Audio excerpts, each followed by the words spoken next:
In a prior video, I was able to successfully rebuild the old original carburetor on this early CT200 Trail 90. Again, the first 3 years they called CT200s, not CT90s. And it would idle smooth, and it was, as long as I fed it gas, it would continue to idle. As soon as I got on the throttle, it would bog down and die. I assumed it was a carb issue, so I rebuilt it again, went through it, and had the same results. If you need to rebuild your carb on your CT200, this is an old one off of one of these nasty, gross things. This is actually the kit that I bought. Came out of Canada. I'm sure you can get them elsewhere, but there's the part number on the CT200.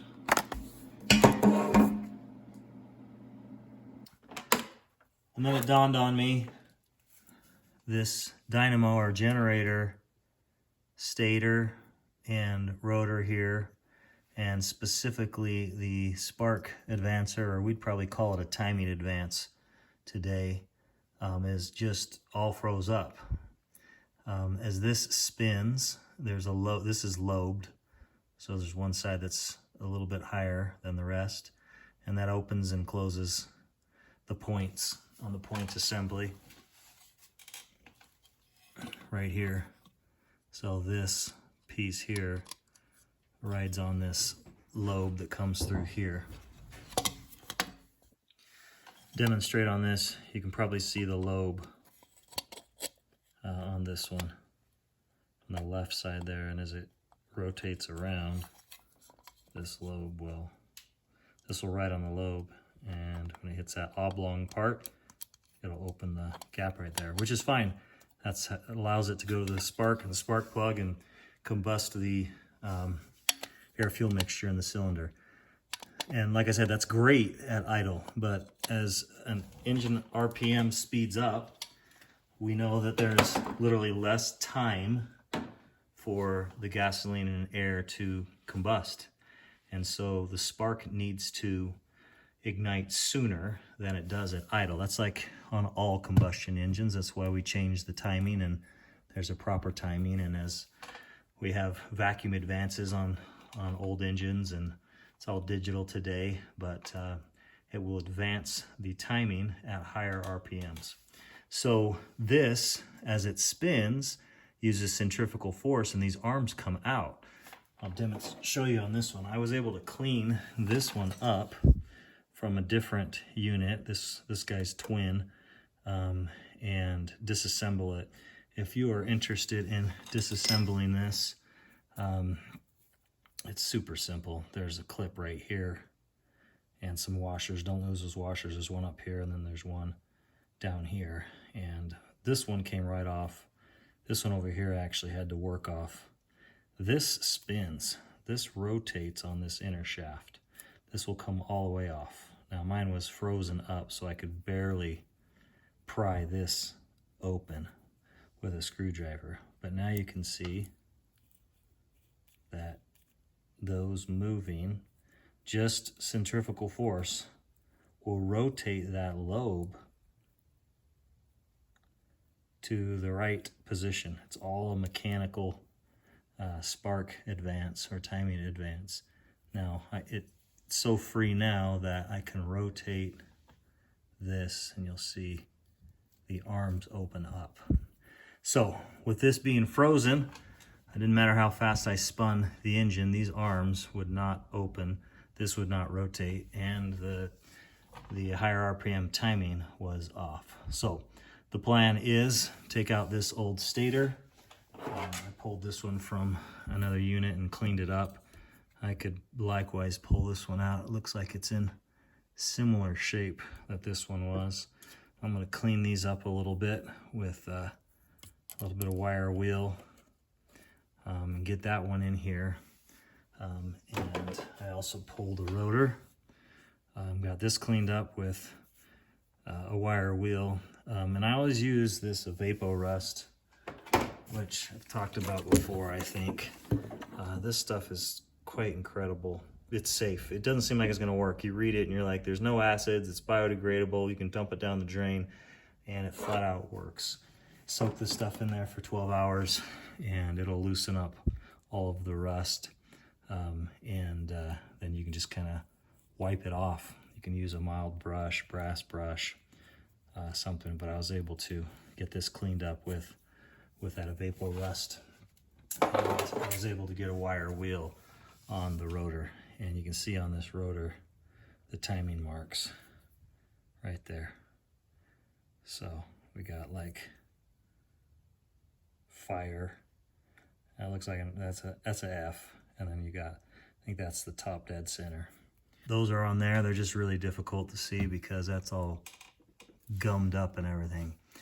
So my hope is change this all out, put in this fresh, cleaned up stuff, put the carburetor back on, and give it a test start and see if I can get this to run at higher RPMs as well as at idle.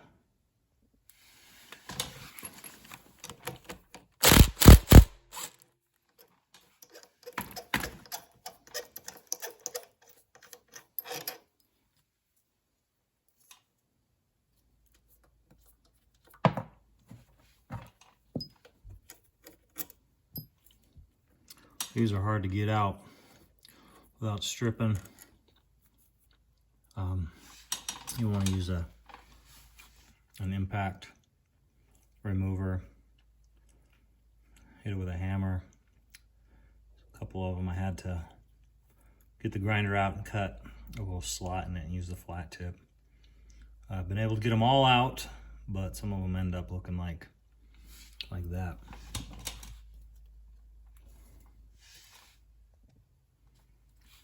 Okay, this is, like I said, wow, that came right off. It's got a little keyed slot right there.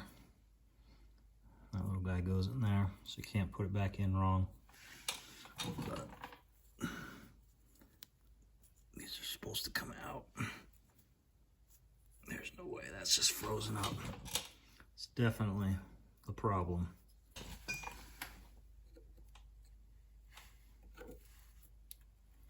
It's magnetic, obviously. So, okay. It wants to hold on. Come on, baby. Okay. Oh yeah, lots of corrosion. I don't even believe it's generating power. This just slides into this little spring-loaded. There's a little piece of wire there and a little hole. You just push back that spring-loaded washer and it slides up through there.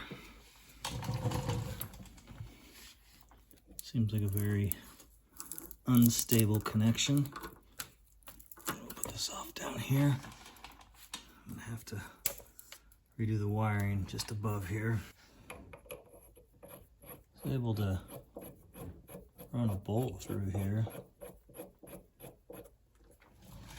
See how this works. Connected to the engine.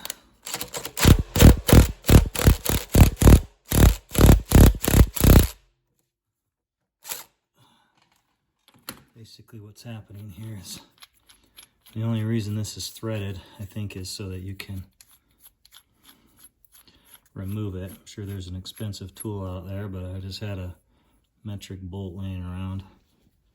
And it basically pushes on this and walks it off. So you can see how corroded that one is compared to the one I cleaned up. Motion detected at the front door.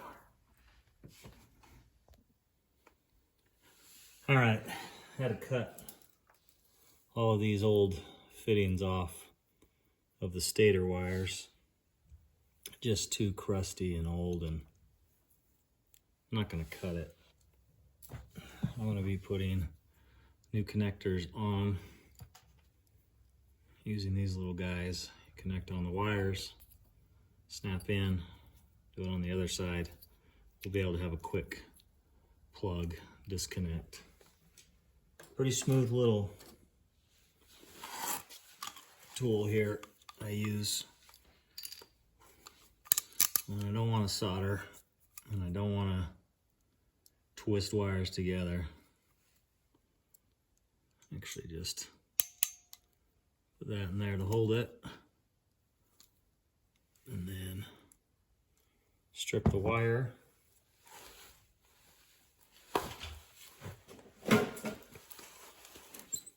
Start with this green end.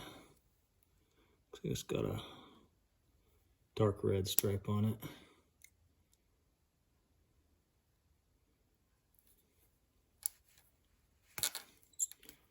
All right, got some fresh wire there. And this thing just does the rest. Put that into there. Get the plastic in the end. There we go. Crimps it. Here, crimp the wire. Here, it grabs around the plastic coating. We'll do all 5 of those, and then I'll be able to slide them into the one end of the connector, and then I'll make up the other fitting on the stator.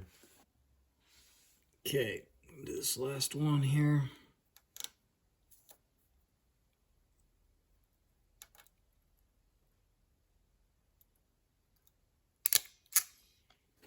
Okay.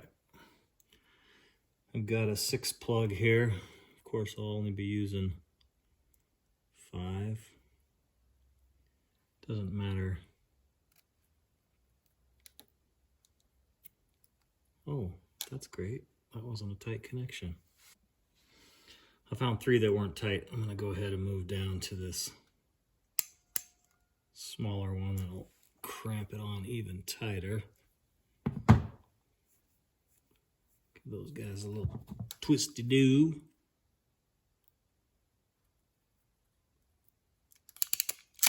Oh yeah, that's a lot tighter. They ain't going nowhere. Okay.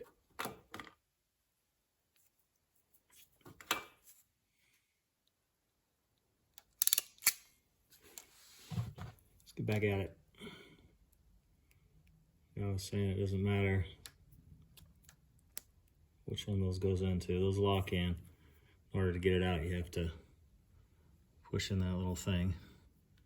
I use a little feeler gauge that I've sliced super thin. I can slide it in there and you slide that out like a little shim.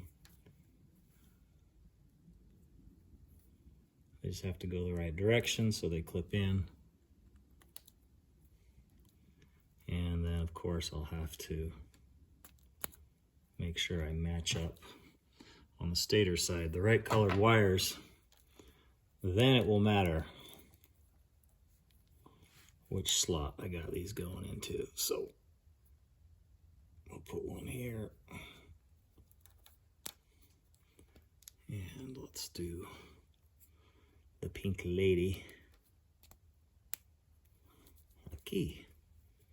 There we go. I'm going to use this wiring harness because it's in decent shape. And the other motorcycle, this guy right back here. You're seeing 2 dirt bikes here. This is the one in front of me here, and then the one back here, I'm going to use that frame. That's the old one. Of course, on the other end, I'm just going to put this on the stator end. It wouldn't matter which one of these I put on which. It's got a little blade. So as the connector goes together, whoop, that makes the connection. Also notice that there's a pink wire here, but there's no pink wire on the stator. Except if I go all the way over here. Oh, there's a pink wire. Looks like there's 2 whites. But indeed, this just got too much sun. And if you pull the wiring back, or the sheath back, you can see this is pink. That's probably not in focus. Pink, pink, pink, pink. So this guy is actually pink right here. I want to make sure I remember that. So put it in the right connector hole. I believe that this stator and this spark advancer, timing advancer, are not original to the bike. It's different from the other ones that are on these old bikes. I think somebody at some point must have changed these out. They were incredibly rusted up, so it was hard to tell a difference. But something I'm noticing on this stator is these wires are a lot fatter than these wires and the wires on the old stator. And so I'm having to kind of preload these little connections, lay them on there. Just kind of lay it on the wire. This is probably all blurry for you. Sorry. And that's allow me to get a good connection. Okay, got them all wired up, got them all matching up. Now plugging it in is just as simple as that. And unplugging it, that. All right, let's get this stator and rotor spark advancer in. All right, the goal here is to get this running properly and pull the whole engine out. Go through it, put new seals in it. We got leaky seal down here. This is probably gonna be leaking here. Yeah, it looks pretty dry. I got new gaskets for everything, a whole gasket kit. Obviously needs it. Let's see if I can squeeze that through. Maybe I'll just put it right there. Yeah, I think I'll just do that. Get this moved here.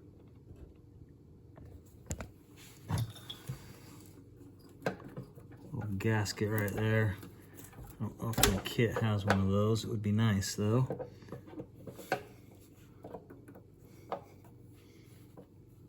Okay.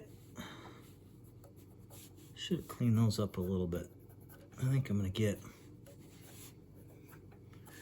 go grab some Scotch-Brite. Okay. I'm just gonna get here real quick. Make any difference? Oh, I don't know.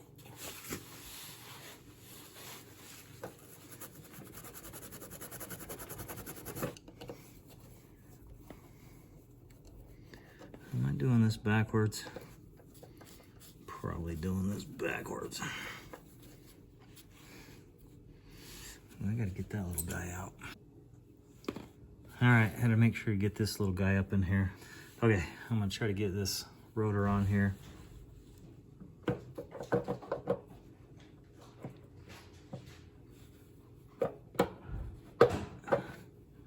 I'm fighting the magnets. Oh, there we go. Looks like I won that fight.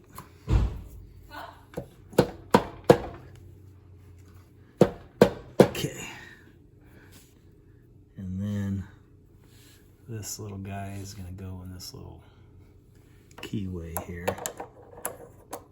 Oh, that looks so much nicer. Getting closer. Firing this guy up. Oh, that's not gonna fit. So these engines rotate counterclockwise this way. You can see those arms opening up. So I'm gonna go ahead and get this guy, this guy.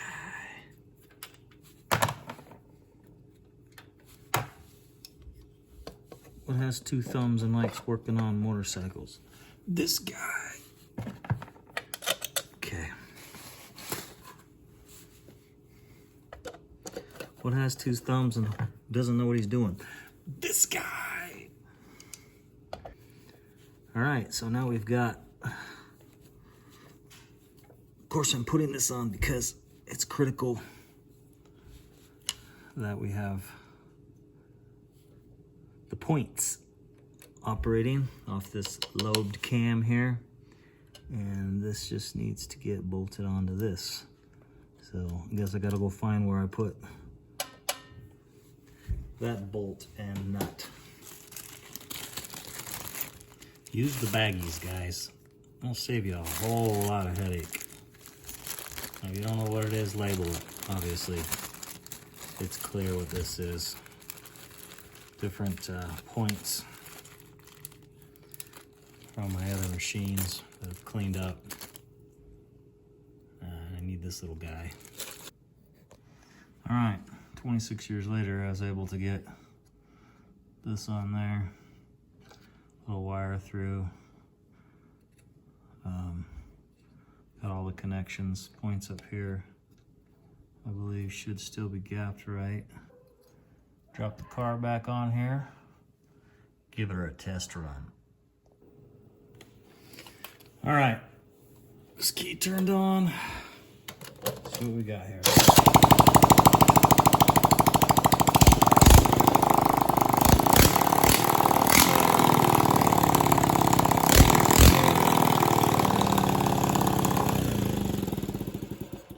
Success. Took you guys 4 seconds. Took me about 2 hours. Carburetor kept flooding. The float had a hole in it and it was filled with fuel, so it kept flooding. Changed it out, and then the new one wasn't adjusted right, so it was flooding, but we got it all situated and I'm ready to pull this engine out, put new seals in it, new head gasket, torque everything down right, and get this cleaned up and transferred over to the new bike and see if we can get that running. Alrighty, thanks for following along. Hope that you're learning something. Hope you're having fun. I know I am. I'm dirty, I'm tired. Tomorrow's Thanksgiving, so I'm headed in.